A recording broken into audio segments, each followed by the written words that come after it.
છે એ પ્રમાણે એસપી સાહેબે જે કામગીરી કરી છે અને ગોંડલની અંદર જે કહેવાય ને કે દારૂ ડ્રગ્સ જેવા દૂષણો જે હતા, શેર બજારના સટ્ટાઓ રમાતા હતા અને બીજા ત્રીજા 2 નંબરના જે ધંધાઓ હતા એ બધા બંધ કરાવ્યા, એ બદલ એસપી સાહેબને અમે આભાર વ્યક્ત કરવા ગયા હતા. એ સિવાય બાયોડીઝલની જે કંઈ પણ 2 નંબરના ધંધાઓ એ લોકોના ચાલે છે એ બાબતે એનું ધ્યાન દોરવા પણ ગયા હતા. સાથે સાથે ગોંડલની અંદર રાજુભાઈ સખિયાની ઓફિસે એક નનામી લેટર આવેલો છે. એ લેટરની અંદર પાટીદાર સમાજ સિવાયના બીજા સમાજના લોકોને ભેગા કરી અને એક સંમેલન કરવાની વાત છે અને એ સંમેલનની અંદર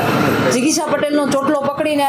સ્ટેજ ઉપર લાવવાના છે એવી કંઈક વાત છે. એ બાબતે અમે ફરિયાદ આપવા માટે ગયા હતા, પરંતુ એ ફરિયાદ માટે અમે રાજુભાઈ સખિયા ત્યાંથી અરજી કરશે અથવા તો હવે અમે વિચારીશું કે રાજુભાઈ સખિયાને અરજી કરવી કે અમદાવાદથી હું પોતે ફરિયાદ કરું છું. પણ આગામી દિવસોમાં અમે આ બાબતે કાયદાકીય લડાઈ લડવાના છીએ અને આ નનામી જે લેટર આવેલો છે એ બાબતે હું લખવાવાળાને પણ કહું છું કે જો તમે કહેવાય ને કે એવા બધા સુરવીર હોવ કે તમે એક દીકરીનો ચોટલો પકડીને બધા સમાજની વચ્ચે કોઈ સ્ટેજ ઉપર લાવી શકવાની તેવડ હોય તમારામાં, તો તમારું એમાં છે ને નામ, એડ્રેસ, ફોન નંબર બધું એમાં ટાંકવાની પેલી રખાય, એક હિંમત રખાય, જે તમે રાખી નથી. અને બીજા બધા સમાજના આગેવાનો પણ મારી સાથે છે એટલે એમને પણ કહેવા માગું છું કે આવી બધી વાતોમાં તમે લોકો આવતા નહીં. જો કે મને ખબર છે, વિશ્વાસ છે કે જે કહેવાય ને સમાજના આગેવાનો હોય, જે સમાજના